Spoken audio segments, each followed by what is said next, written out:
Hello दोस्तों, कैसे हैं आप सभी। आशा करते हैं आप सभी एकदम स्वस्थ होंगे।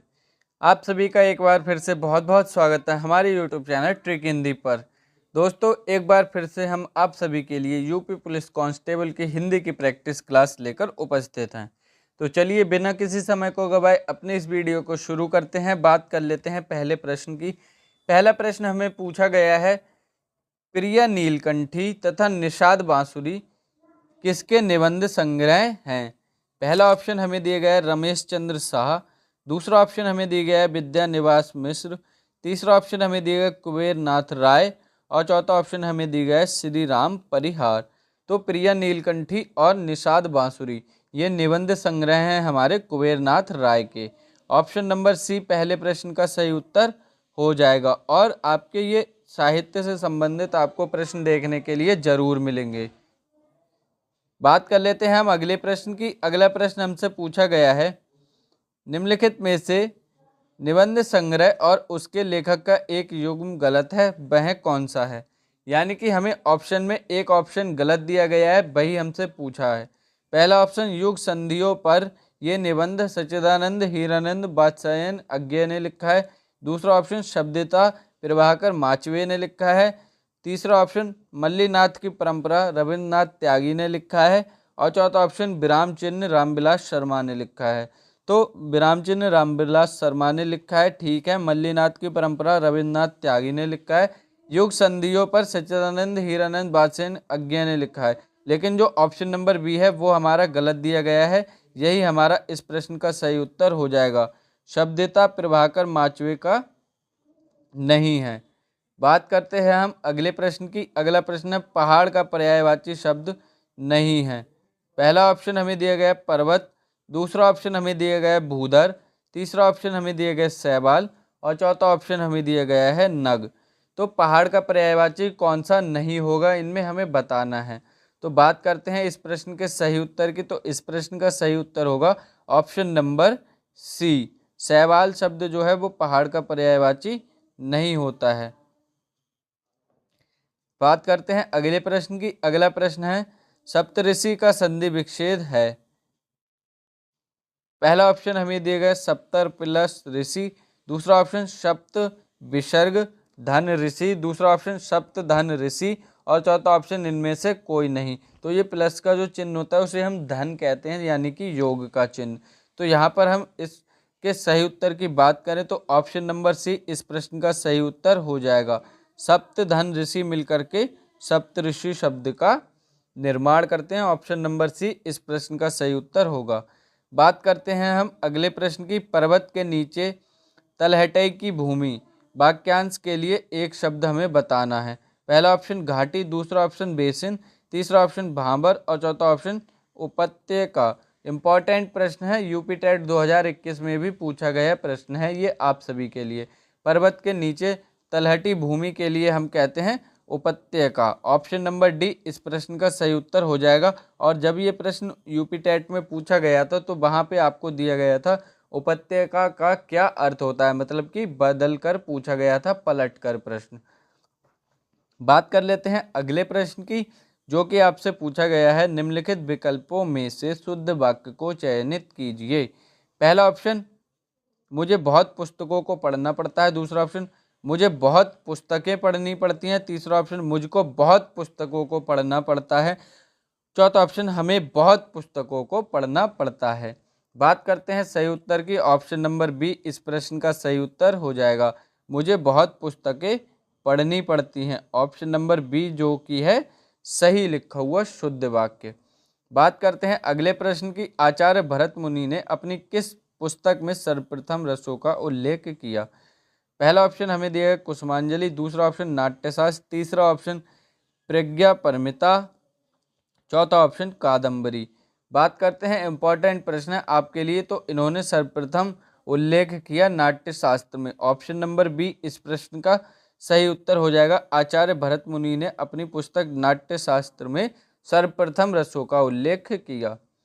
बात करते हैं अगले प्रश्न की, जो कि है सीता का पर्यायवाची नहीं होगा। पहला ऑप्शन हमें दिया गया है भूमिजा, दूसरा ऑप्शन अर्कजा, तीसरा ऑप्शन रामप्रिया, चौथा ऑप्शन वैदेही।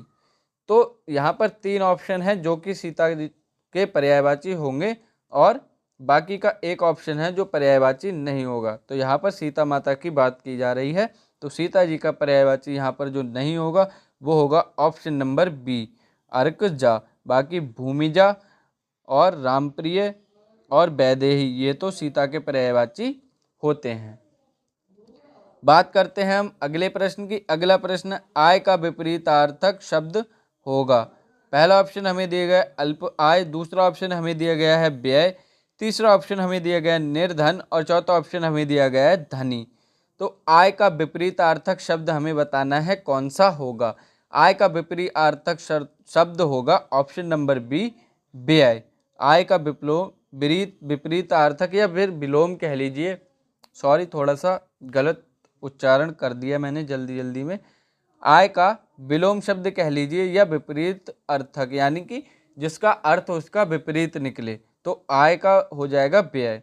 बात करते हैं अगले प्रश्न की। कुपुत्र शब्द है, पहला ऑप्शन हमें दिया गया है तद्भव, दूसरा ऑप्शन हमें दिया गया है तत्सम, तीसरा ऑप्शन हमें दिया गया है देशज और चौथा ऑप्शन हमें दिया गया है विदेशी। तो जो कुपुत्र शब्द है वो है हमारा तत्सम। ऑप्शन नंबर बी इस प्रश्न का सही उत्तर हो जाएगा। तत्सम शब्द है कुपुत्र, जो कि कुपूत का तत्सम होता है, तद्भव होता है कुपूत।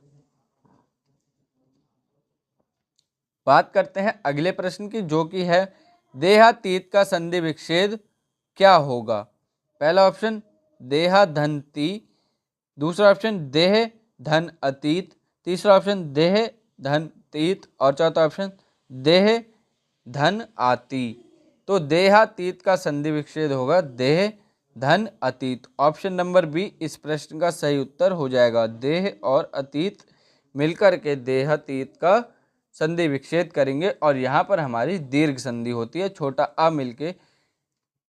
आ और छोटा आ मिलके बड़े आ में परिवर्तित होते हैं, जो कि हमारा दीर्घ संधि के अंतर्गत आता है। बात करते हैं हम अगले प्रश्न की। अगला प्रश्न, रंगमंच पर पर्दे के पीछे का स्थान, वाक्यांश के लिए एक उपयुक्त शब्द कौन सा होगा। पहला ऑप्शन पट्टाक्षेप, दूसरा ऑप्शन यवनिका, तीसरा ऑप्शन नेपथ्य और चौथा ऑप्शन पथ्य।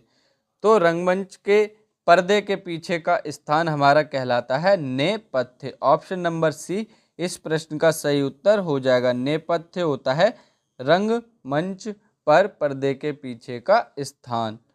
बात करते हैं हम अगले प्रश्न की। अगला प्रश्न, पहाड़ टूट पड़ना मुहावरे का उपयुक्त अर्थ क्या होगा।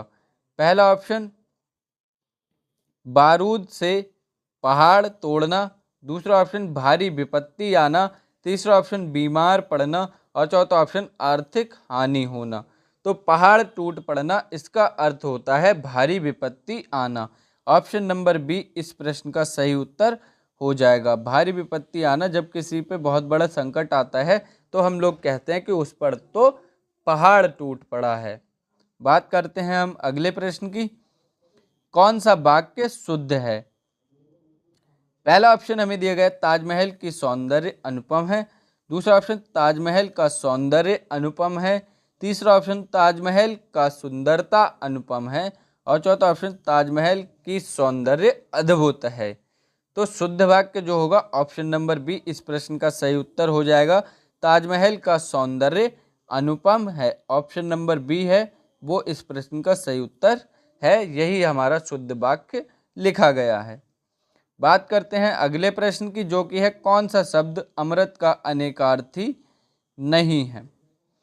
पहला ऑप्शन दूध, दूसरा ऑप्शन जल, तीसरा ऑप्शन पारा और चौथा ऑप्शन धन। तो अमृत का अनेकार्थी शब्द जो नहीं होगा वो है यहाँ पर हमारा ऑप्शन नंबर डी। धन जो है वो अमृत का अनेकार्थी नहीं है, बाकी दूध जल और पारा ये तीनों ही अमृत के अनेकार्थी हैं। बात करते हैं हम अगले प्रश्न की। अगला प्रश्न है निम्नलिखित में से कौन सी कृति अमृतलाल नागर की नहीं है।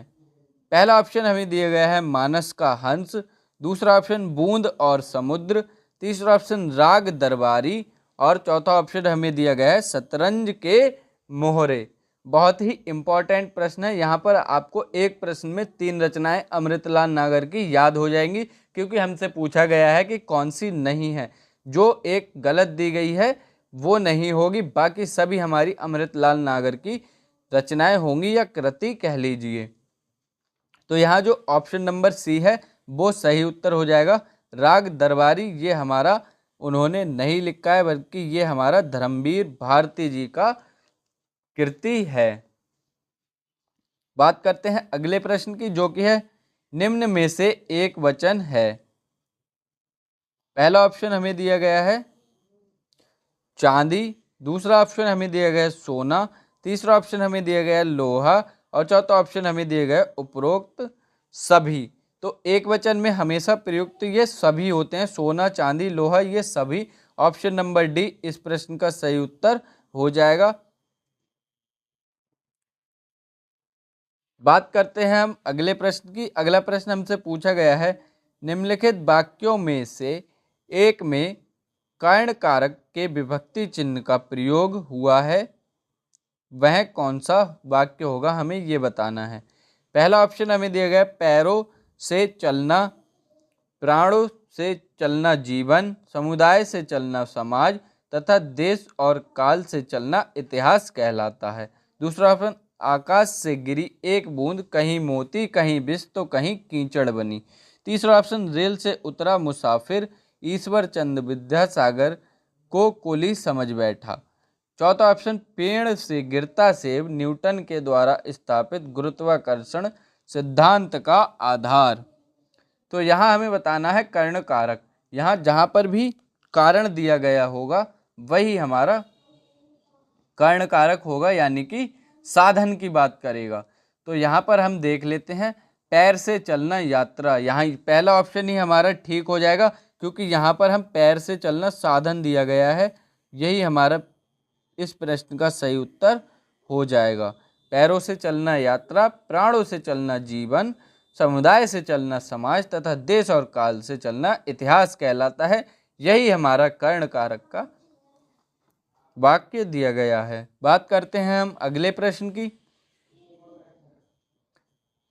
संबंधवाचक सर्वनाम बताएं। संबंधवाचक सर्वनाम हमसे पूछा गया है कौन सा होगा। पहला ऑप्शन हमें दिया गया कोई, दूसरा ऑप्शन कब, तीसरा ऑप्शन जो और चौथा ऑप्शन वह।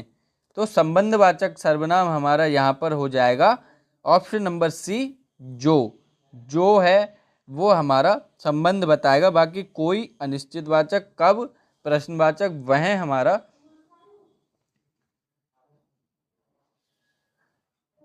तो ऑप्शन नंबर सी इस प्रश्न का सही उत्तर हो जाएगा।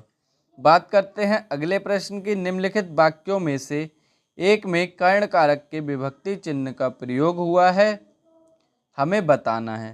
पहला ऑप्शन है लड़का दर्द के मारे छटपटा रहा है, दूसरा ऑप्शन भोजन के निमित्त पधारिए, तीसरा ऑप्शन सिंह वन में या गुफा में रहते हैं, चौथा ऑप्शन सरकार गरीबों के वास्ते कई योजनाएं चला रही है।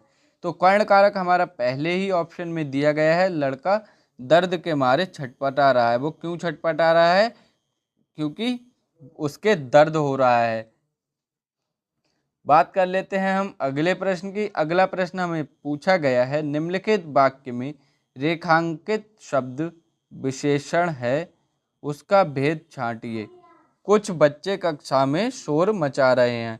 तो कुछ यहाँ पे अंडरलाइन होना रह गया था, लेकिन कुछ पूछा है कि कौन सा विशेषण होगा। पहला ऑप्शन गुणवाचक विशेषण, दूसरा ऑप्शन अनिश्चित परिमाणवाचक विशेषण, तीसरा ऑप्शन सार्वनामिक विशेषण, चौथा ऑप्शन अनिश्चित संख्यावाचक विशेषण। तो कुछ है तो वो हमारा अनिश्चितता को दर्शा रहा है, दो ऑप्शन तो हमारे गलत हो जाएंगे। बाकी बचा संख्यावाचक या परिमाणवाचक। तो बच्चे हैं उन्हें हम गिन सकते हैं, यानी कि ऑप्शन नंबर डी इस प्रश्न का सही उत्तर हो जाएगा। अनिश्चित संख्यावाचक विशेषण यहाँ पर दिया गया है कुछ। तो ये थे आज की हमारी वीडियो के 21 प्रश्न। आशा करते हैं आपको हमारी वीडियो पसंद आई होगी। वीडियो पसंद आई है वीडियो को लाइक कर देना। ऐसी वीडियोस को देखने के लिए चैनल को सब्सक्राइब कर लेना। वीडियो को लाइक करके अपने सभी दोस्तों में शेयर करना बिल्कुल भी मत भूलना। नोटिफिकेशन बेल को ऑल पे प्रेस कर देना। बहुत ही जल्द मिलेंगे ऐसी ही इंटरेस्टिंग वीडियो के साथ महत्वपूर्ण जानकारियां लेकर। तब तक के लिए पढ़ते रहिए, स्वस्थ रहिए। जय हिंद दोस्तों, वंदे मातरम, धन्यवाद।